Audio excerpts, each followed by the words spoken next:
ಎಲ್ಲರಿಗೂ ನಮಸ್ಕಾರ.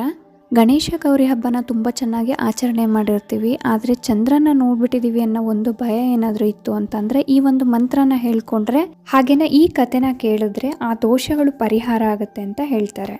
ಗೊತ್ತಿದ್ದೋ ಗೊತ್ತಿಲ್ಲದೇ ಚಂದ್ರ ದರ್ಶನ ಮಾಡಿದೀವಿ ಅನ್ನುವಂತಹ ಯಾವುದೇ ಆತಂಕ ಬೇಡ. ಈ ಕಥೆನ ಕೇಳಿದ್ರೆ ಆ ದೋಷ ಪರಿಹಾರ ಆಗುತ್ತೆ. ಸೂತ ಪುರಾಣಿಕರು ಹೇಳುತ್ತಾರೆ, ಎಲೈ ಧರ್ಮರಾಯನೇ, ಭಾದ್ರಪದ ಶುಕ್ಲ ಚತುರ್ಥಿ ದಿನವು ಶಿವಲೋಕದಲ್ಲಿ ಪೂಜಾ ದಿನವಾದ್ದರಿಂದ ಈ ದಿವಸವು ಮುಖ್ಯವೆಂದು ಪ್ರಸಿದ್ಧಿಗೆ ಬಂದಿತು. ಆ ದಿನದಲ್ಲಿ ಸ್ನಾನವನ್ನು ಮಾಡಿ ಉಪವಾಸದಿಂದ ವಿನಾಯಕನನ್ನು ಪೂಜಿಸಿದ್ದೇ ಆದರೆ ಅಂತ ಮನುಜನು 100 ಭಾಗಕ್ಕಿಂತಲೂ ಅಧಿಕ ಫಲವನ್ನು ಪಡೆಯುತ್ತಾನೆ. ಆ ದಿನದಲ್ಲಿ ಚಂದ್ರ ದರ್ಶನ ಮಾಡಿದ್ದೇ ಆದರೆ ದೋಷವು ಅಂದರೆ ಅಪನಿಂದನೆಗೊಳಗಾಗುತ್ತಾನೆ. ಅದರ ಪರಿಹಾರಕ್ಕಾಗಿ ನಡೆದ ಮುಂದಿನ ಉಪಕಥೆಯನ್ನು ಲಾಲಿಸು. ಈ ಶುಕ್ಲ ಪಕ್ಷ ಚತುರ್ಥಿಯಲ್ಲಿ ಸೂರ್ಯನು ಕನ್ಯೆಯನ್ನು ಸೇರಿದ್ದಾಗ ಚಂದ್ರ ದರ್ಶನ ಮಾಡಿದ್ದಾದರೆ ವ್ಯರ್ಥವಾಗಿ ಅಪನಿಂದನೆಗೊಳಗಾಗುವನು. ಅಂಥ ದೋಷ ಬಾರದಂತೆ ಈ ಮುಂದೆ ಹೇಳತಕ್ಕ ಧ್ಯಾನ ಶ್ಲೋಕವನ್ನು ಜಪಿಸಿಕೊಳ್ಳಬೇಕು. ಇದು ವಿಷ್ಣು ದೇವರಿಂದಲೂ ಜಪಿಸಲ್ಪಟ್ಟಿತ್ತಂತೆ. ಸಿಂಹ ಪ್ರಸೇನಮವದೀತ್ ಸಿಂಹೋ ಜಾಂಬವಂತಾಹತಃ ಸುಕುಮಾರಕ ಮರೋದೀಹಿ ತವಹೇಶ ಸಮಂತಕಃ. ಈ ಮಂತ್ರದ ಪುನಶ್ಚರಣೆಯನ್ನು ಮಾಡಬೇಕು ಎಂದು ಮುಂದೆ ನಂದಿಕೇಶ್ವರರು ಹೇಳುತ್ತಾರೆ. ಸನತ್ ಕುಮಾರನೇ ಕೇಳು, ಗಣಪತಿ ಸಂಬಂಧವಾಗಿರತಕ್ಕಂಥ ಈ ವ್ರತದ ಮಹತ್ವವನ್ನು ಕೇಳು. ಭಾದ್ರಪದ ಶುಕ್ಲ ಚತುರ್ಥಿ ದಿನದಲ್ಲಿ ಪ್ರಯತ್ನ ಪುರಸ್ಸರವಾಗಿ ಗಣಪತಿಯನ್ನು ಪೂಜಿಸಬೇಕು. ಎಲೈ ಸನತ್ ಕುಮಾರ ಋಷಿಯೇ, ಭೂಮಿಯ ಮೇಲೆ ಶುಭವನ್ನು ಇಚ್ಛಿಸುವ ಜನರು ಸ್ತ್ರೀಯರಾಗಲಿ ಪುರುಷರಾಗಲಿ ಈ ವ್ರತವನ್ನು ವಿಧಿ ಪುರಸ್ಸರದಿಂದ ಮಾಡಿದರೆ ಸಂಕಟಗಳಿಂದ ಜಾಗ್ರತೆಯಾಗಿ ಬಿಡಲ್ಪಡುವರು. ಈ ವ್ರತವು ಅಪವಾದವನ್ನು ಪರಿಹರಿಸುವುದು ಮತ್ತು ಸಕಲ ವಿಘ್ನಗಳನ್ನು ಪರಿಹರಿಸುವುದು. ಅರಣ್ಯದಲ್ಲಾಗಲಿ, ಕಷ್ಟ ಬಂದ ವೇಳೆಯಲ್ಲಾಗಲಿ, ಯುದ್ಧದಲ್ಲಾಗಲಿ, ರಾಜಕುಲದಲ್ಲಾಗಲಿ ಸಕಲ ಕಾರ್ಯಗಳನ್ನು ನೆರವೇರಿಸುವುದರಲ್ಲಿ ಇದು ಉತ್ತಮವಾದ ವ್ರತವು. ಗಣಪತಿಗೆ ಇಷ್ಟವಾದಂಥದ್ದು, 3 ಲೋಕಗಳಲ್ಲಿಯೂ ಪ್ರಸಿದ್ಧಿಯಾದದ್ದು. ಎಲೈ ಬ್ರಹ್ಮ ಋಷಿಯೇ, ಸಂಕಷ್ಟ ನಿವಾರಣ ಮಾಡತಕ್ಕ ವ್ರತವು ಇದಕ್ಕಿಂತ ಮತ್ತೊಂದಿಲ್ಲ ಎಂದರು. ತರುವಾಯ ಸನತ್ ಕುಮಾರರು ಕೇಳುತ್ತಾರೆ, ಈ ವ್ರತವು ಪೂರ್ವದಲ್ಲಿ ಯಾರಿಂದ ಆಚರಿಸಲ್ಪಟ್ಟಿತ್ತು? ಈ ಮನುಷ್ಯ ಲೋಕಕ್ಕೆ ಹೇಗೆ ಬಂದಿತು? ಈ ಸರ್ವ ವರ್ತಮಾನವನ್ನು ಸವಿಸ್ತಾರವಾಗಿ ಹೇಳಿ ಎನ್ನಲು ನಂದಿಕೇಶ್ವರರು ಹೇಳುತ್ತಾರೆ. ಓ ಬ್ರಹ್ಮನೇ, ಪ್ರತಾಪವಂತನಾದ ವಸುದೇವ ಪುತ್ರನು ತ್ರಿಲೋಕ ಸಂಚಾರಿಯಾದ ನಾರದ ಮಹರ್ಷಿಗಳಿಂದ ಆಜ್ಞಾಪಿಸಲ್ಪಟ್ಟವನಾಗಿ ತನಗೆ ವ್ಯರ್ಥವಾಗಿ ಬಂದಿರತಕ್ಕ ಅಪವಾದ ನಿವೃತ್ತಿಗಾಗಿ ಈ ಗಣಪತಿ ವ್ರತವನ್ನು ಮಾಡಿದನು. ಸನತ್ ಕುಮಾರರು ಕೇಳುತ್ತಾರೆ, ಷಡ್ಗುಣ ಐಶ್ವರ್ಯ ಸಂಪನ್ನನಾದ, ಸೃಷ್ಟಿ ಸಂಹಾರಕನಾದ, ಜಗದ್ವ್ಯಾಪಕನಾದ ಇಂಥ ಅಪನಿಂದೆಗೆ ಏಕೆ ಒಳಗಾದರು? ಈ ಆಶ್ಚರ್ಯಕರವಾದ ಉಪಾಖ್ಯಾನವನ್ನು ಹೇಳಬೇಕೆಂದು ಬೆಸಗೊಳ್ಳಲು ಸನತ್ ಕುಮಾರನೇ ಕೇಳು. ಭೂಭಾರ ನಿವೃತ್ತಿ ಮಾಡುವುದಕ್ಕೋಸ್ಕರ ಬಲರಾಮನು ಶ್ರೀಕೃಷ್ಣನು ಉಭಯತ್ರರು ಜನಿಸಿದರಷ್ಟೇ. ಶ್ರೀಕೃಷ್ಣನು ಜರಾಸಂಧನೆಂಬ ಅಸುರನಿಂದ ಮಧುರಾ ಪಟ್ಟಣವನ್ನು ರಕ್ಷಿಸುವ ಸಲುವಾಗಿ ಈ ಮಧುರಾ ಪಟ್ಟಣ ತ್ಯಜಿಸಿ ಸಮುದ್ರ ಮಧ್ಯದಲ್ಲಿ ದ್ವಾರಕಾ ನಗರಿಯನ್ನು ವಾಸಸ್ಥಾನವಾಗಿಸಬೇಕೆಂದು ಅಲ್ಲಿಗೆ ವಿಶ್ವಕರ್ಮನನ್ನು ಕರೆಸಿ ಕನಕಮಯವಾದ ಕವಾಟಗಳಿಂದ ಶೋಭಿಸುವ 16,000 ಸುಂದರಿಯರೊಂದೊಡಗೂಡುವಂತೆ ಮನೋಹರವಾದ ಪ್ರತ್ಯೇಕವಾದ ಅರಮನೆಗಳನ್ನು ಕಲ್ಪಿಸಿ ಅದರ ಮಧ್ಯದಲ್ಲಿ ತನಗಾಗಿ ಭವನವನ್ನು ಮಾಡಿಸಿದರು. ಆ ಸ್ತ್ರೀಯರ ಕ್ರೀಡೆಗಾಗಿ ಪಾರಿಜಾತ ಕಲ್ಪವೃಕ್ಷಾದಿಗಳನ್ನು ಸಹ ವಿರಚಿಸಿದರು. ಯಾದವರ ಗೃಹಗಳಾದರೋ 11,000 ಕೋಟಿ ಇದ್ದವು. ಪಟ್ಟಣವೆಲ್ಲವೂ ಅನೇಕ ಇತರ ಪ್ರಜೆಗಳಿಂದ ಭರಿತವಾಗಿದ್ದವು. ಯಾರನ್ನು ನೋಡಿದರೂ ಒಂದು ವ್ಯಸನಕ್ಕೂ ಒಳಗಾಗದೆ ಸುಖಜೀವಿಗಳಾಗಿದ್ದರು. ಹೀಗಿರತಕ್ಕಂತಹ ಪಟ್ಟಣದೊಳು 3 ಲೋಕದಲ್ಲಿಯೂ ಪ್ರಸಿದ್ಧನಾದಂತಹ ಉಗ್ರಸೇನನಿಗೆ ಪುತ್ರರಾಗಿ ಸತ್ರಾಜಿತು ಪ್ರಸೇನರು ಜನಿಸಿದರು. ಸತ್ರಾಜಿತನು ಸಮುದ್ರವನ್ನು ಸೇರಿ ಸೂರ್ಯನನ್ನು ಕುರಿತು ನಿರಶನ ವ್ರತವುಳ್ಳವನಾಗಿ ರೆಪ್ಪೆ ಹಾಕದೆ ಕಣ್ಣಿನಿಂದ ಸೂರ್ಯನನ್ನೇ ನೋಡುತ್ತಾ ತಪಸ್ಸನ್ನು ಮಾಡಲು ಸೂರ್ಯನು ಮೆಚ್ಚಿ ಈತನಿಗೆ ಪ್ರಸನ್ನನಾಗಲು ಸತ್ರಾಜಿತನು ಇಂತೆಂದು ಸ್ತುತಿಸಿದನು.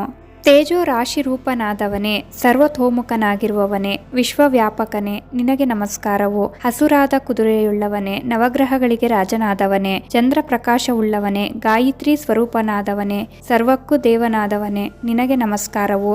ಎಲೈ ದಿವಾಕರನೇ, ನನ್ನನ್ನು ಶುಭ ದೃಷ್ಟಿಯಿಂದ ಚೆನ್ನಾಗಿ ನೋಡು. ಈ ಮೇರೆಗೆ ಸ್ತುತಿಸಲ್ಪಟ್ಟ ಸೂರ್ಯನು ಸತ್ರಾಜಿತನನ್ನು ಕುರಿತು ಸೂರ್ಯನು, ಎಲೈ ಸತ್ರಾಜಿತನೇ, ನಿನ್ನ ನಿಶ್ಚಲವಾದ ತಪಸ್ಸಿಗೆ ಮೆಚ್ಚಿದೆನು. ವರವನ್ನು ಬೇಡೆನ್ನಲು ಸತ್ರಾಜಿತನು, ಓ ಸೂರ್ಯನೇ, ನೀನು ಸಂತುಷ್ಟನಾದರೆ ನಿನ್ನಲ್ಲಿರುವ ಸಮಂತಕ ಮಣಿಯನ್ನು ಕೊಡು ಎನ್ನಲು ಸಂಪ್ರೀತನಾದ ಸೂರ್ಯನು ಆ ರತ್ನವನ್ನು ತನ್ನ ಕಂಠದಿಂದ ತೆಗೆದು ಸತ್ರಾಜಿತನಿಗೆ ಕೊಟ್ಟು ಅದರ ಪ್ರಭಾವ ಹೇಳುತ್ತಾರೆ.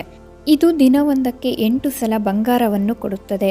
ಉತ್ತಮವಾದಂಥ ಈ ರತ್ನವನ್ನು ಆಚಾರವಂತನಾಗಿ ನೀನು ಯಾವಾಗಲೂ ಧರಿಸತಕ್ಕದ್ದು. ಈ ರತ್ನವು ಅಶುಚಿವಂತನನ್ನು ಕೂಡಲೇ ನಾಶ ಮಾಡುತ್ತದೆ ಎಂದು ಹೇಳಿ ತೇಜೋರಾಶಿಯಾದ ಸೂರ್ಯನು ಅಂತರ್ಧಾನನಾದರು. ಸತ್ರಾಜಿತನು ಸೂರ್ಯನಿಂದ ಕೊಡಲ್ಪಟ್ಟ ಕಂಠಮಾಲೆಯಿಂದ ಪ್ರಕಾಶಿತನಾಗಿ ಶ್ರೀಕೃಷ್ಣನು ವಾಸಿಸುತ್ತಿದ್ದಂಥ ದ್ವಾರಕಾಪುರವನ್ನು ಉತ್ಸಾಹದಿಂದ ಪ್ರವೇಶಿಸಿದನು.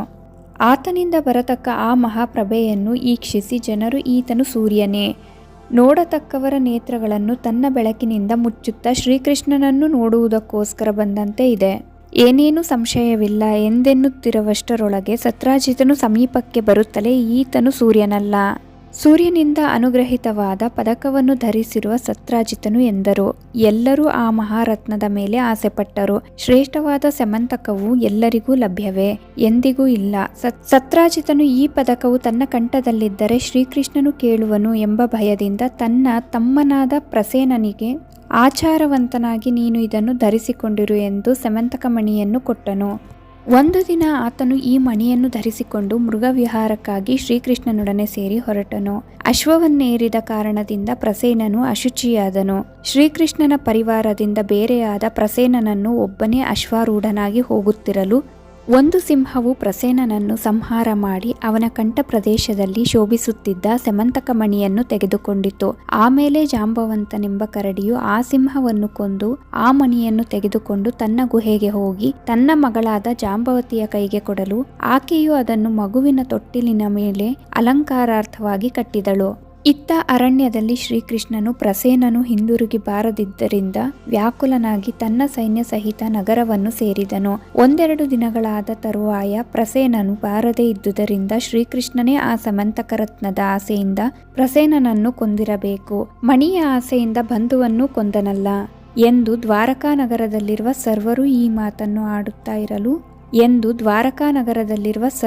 ಮಾತನ್ನು ಆಡುತ್ತಾ ಇರಲು ಅದನ್ನು ಸಹಿಸಲಾರದೆ ವ್ಯರ್ಥವಾಗಿ ತನ್ನ ಮೇಲೆ ಹೊರಿಸಿದ ಅಪವಾದಕ್ಕಾಗಿ ನೊಂದುಕೊಂಡು ಶ್ರೀಕೃಷ್ಣನು ಸತ್ರಾಜಿತನನ್ನು ಮತ್ತು ಕೆಲವು ಆಪ್ತರನ್ನು ಕರೆದುಕೊಂಡು ಪ್ರಸೇನನನ್ನು ಹುಡುಕುವುದಕ್ಕೆ ದ್ವಾರಕೆಯನ್ನು ಬಿಟ್ಟು ಅರಣ್ಯಕ್ಕೆ ಹೊರಟರು. ಅರಣ್ಯದಲ್ಲಿ ಸಿಂಹದಿಂದ ಹತನಾಗಿ ಬಿದ್ದಿದ್ದ ಪ್ರಸೇನನನ್ನು ಆತನ ಅಶ್ವವನ್ನು ನೋಡಿದರು. ಆಮೇಲೆ ಮುಂದೆ ನೋಡಲು ಸಿಂಹದ ಹೆಜ್ಜೆಗಳು ಕಾಣಿಸಿದವು. ಆ ಸಿಂಹದ ಹೆಜ್ಜೆಯ ಗುರುತನ್ನೇ ಹಿಡಿದು ಮುಂದೆ ಹೋಗಿ ಸಿಂಹವನ್ನು ಕೊಂದ ಕರಡಿಯ ಹೆಜ್ಜೆ ಕಾಣಿಸಲು ಆ ಗುರುತಿನಿಂದ ಅರಣ್ಯದಲ್ಲಿ ಒಂದು ದೊಡ್ಡ ಗುಹೆಯನ್ನು ಕಂಡರು. ಆ ಗುಹೆಯು ಅಂಧಕಾರಮಯವಾದ್ದರಿಂದ ಎಲ್ಲರನ್ನೂ ಹೊರಗೆ ನಿಲ್ಲಿಸಿ ಶ್ರೀಕೃಷ್ಣ ದೇವರು ತನ್ನ ತೇಜಸ್ಸಿನಿಂದ 100 ಗಾವುದ ದೂರ ಹೋಗಿ ಮುಂದಗಡೆ ರತ್ನಖಚಿತವಾದ ಅರಮನೆಯನ್ನು ಕಂಡರು.